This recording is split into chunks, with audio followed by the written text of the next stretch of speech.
kita semua paham bahwa beliau memiliki hak prerogatif. Atas evaluasi, beliau memutuskan untuk melakukan perubahan formasi.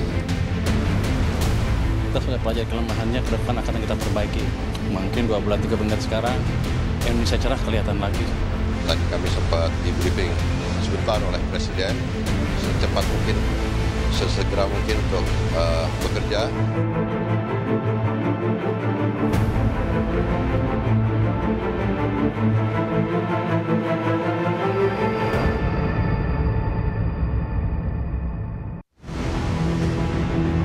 Perombakan kabinet memang hak sepenuhnya Presiden Prabowo Subianto. Namun ketika Prabowo memutuskan merombak kabinetnya kemarin, tetap saja alasan pergantian menjadi pembahasan publik. Jika pada reshuffle pertama Februari 2025, Presiden hanya mengganti Mendikti Saintek Satrio Sumantri Brojonegoro, maka reshuffle kedua ini, Presiden merombak 5 kementerian di Kabinet Merah Putih. Menteri Keuangan yang tadinya dijabat Sri Mulyani diganti oleh Purbaya Yudi Sadewa. Purbaya sebelumnya Ketua Dewan Komisioner Lembaga Penjamin Simpanan atau LPS. Purbaya juga pernah menempati sejumlah posisi penting di pemerintahan. Dia pernah menjabat sebagai Deputi Bidang Koordinasi Kedaulatan Maritim dan Energi di Kementerian Koordinator Bidang Kemaritiman dan Investasi. Menteri Koperasi Budi Aris Setiadi digantikan oleh Ferry Yuliantono. Ferry Yuliantono sebelumnya menjabat sebagai Wakil Menteri Koperasi. Posisi Menteri Perlindungan Pekerja Migran Indonesia, Abdul Qadir Karding, diisi oleh Mukhtarudin. Mukhtarudin sebelumnya merupakan anggota DPR RI dari fraksi Partai Golkar. Menteri Pemuda dan Olahraga yang sebelumnya dijabat Dito Aryo Tejo juga digantikan. Sosok penggantinya masih belum diketahui. Posisi Menteri Koordinator Politik dan Keamanan yang sebelumnya dijabat Budi Gunawan pun digantikan. Namun, sosok penggantinya juga masih kosong. Presiden juga melantik kementerian baru yaitu Menteri Haji dan Umrah. Menteri Haji dan Umrah dijabat Muhammad Irfan Yusuf serta Daniel Anzar sebagai Wakil Menteri Haji dan Umrah. Yang menarik perhatian tentu saja pergantian Menteri Keuangan dari Sri Mulyani ke Purbaya Yudi Sadewa. Bagaimana tidak, Sri boleh dibilang sosok menteri paling senior yang sudah dipercaya sebagai menteri sejak era Presiden ke-6 Susilo Bambang Yudhoyono. Dia kembali menjadi menteri di era Jokowi dan berlanjut hingga ke Presiden Prabowo Subianto.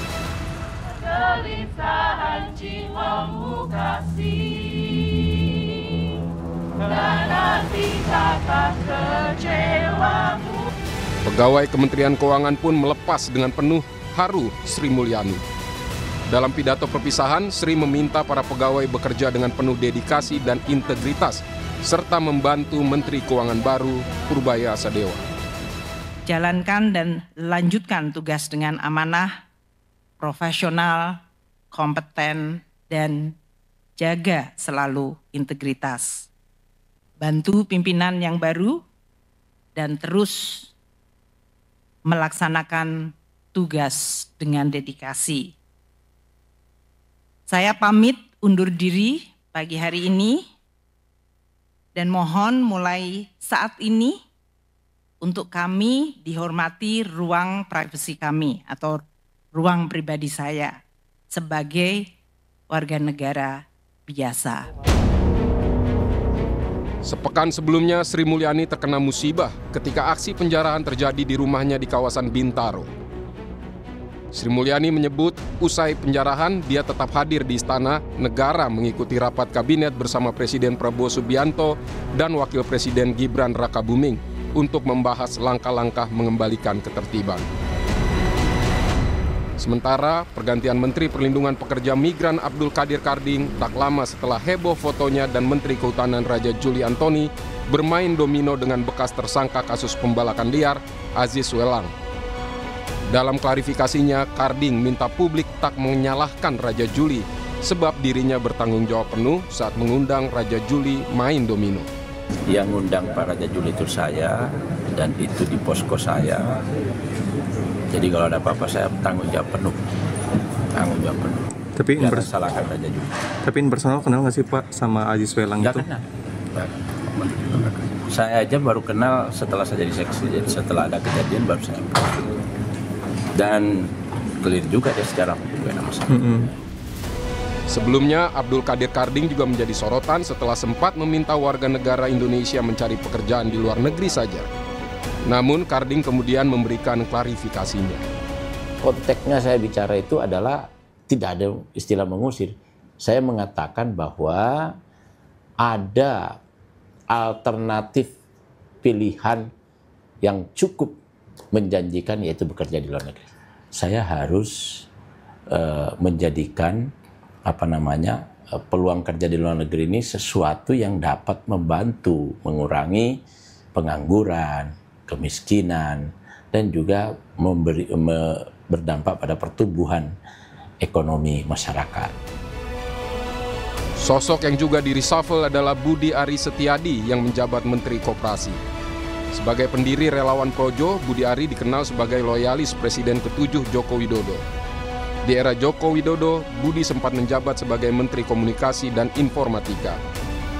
Nama Budi Ari sempat menjadi kontroversi karena disebut dalam persidangan kasus judi online. Budi Ari menegaskan sama sekali tidak terlibat dalam kasus itu. Jadi bukan disebut atau menerima, tapi mereka itu kesepakatan di antara mereka. Bukan saya bersepakat dengan mereka, gitu. Itu lengkap kok di berkasnya. Jadi menurut yang kami tangkap itu kan disebut menerima alokasi 50%. Nah, pertanyaan berikutnya adalah apakah saya tahu? Saya tidak tahu. Apakah mereka pernah memberitahu? Mereka tidak pernah memberitahu. Yang ketiga, apalagi aliran dana.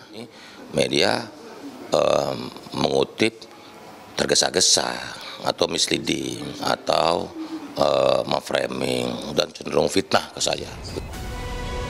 Pengamat politik Adi Prayitno menilai menteri-menteri yang diganti pada reshuffle jilid 2 memang tak mendapat penilaian positif dari publik. Namun juga penting, publik menunggu apakah pergantian menteri bisa memperbaiki kinerja pemerintahan sehingga menjawab masalah hidup masyarakat sehari-hari. Ya, artinya menteri yang kemudian diganti ini kalau kita mau jujur adalah menteri yang sebenarnya tinggal nunggu waktu untuk melakukan pergantian. Karena dalam evaluasi publik ini kan resultantenya tidak positif, dia negatif, selalu mendapatkan sorotan. Yang kita harapkan dari evaluasi ini adalah soal bagaimana pergantian kabinet adalah memperbaiki kinerja tentu saja. Soal ekspektasi publik tentang kemiskinan, soal ketenagakerjaan, terkait dengan kemiskinan dan pengangguran, itu memang harus segera ada solusinya, Audrey. Publik itu tidak terlampau peduli dengan faksionalisasi yang ada. Publik tidak terlampau peduli siapa yang punya interest terkait dengan kepentingan politik di negara ini. Tapi at the end secara prinsip adalah pergantian kabinet, ada reshuffle dengan menteri yang baru, adalah performa kinerja mereka itu harus sesuai dengan harapan. Bahwa menteri yang baru itu harus mampu memberikan satu jaminan bahwa ketika dia ditunjuk dan kemudian menjadi menteri adalah sebagai sesuatu yang memang harus sesuai dengan ekspektasi. Tapi nama-nama ini sesuai. Saat ini publik masih menunggu siapa pengganti Dito Aryo Tejo sebagai Menteri Olahraga dan juga pengganti definitif Menteri Koordinator Polkam Budi Gunawan. Penggantian kabinet diharapkan membuat pemerintah Presiden Prabowo bekerja lebih maksimal. Tim Liputan Kompas TV.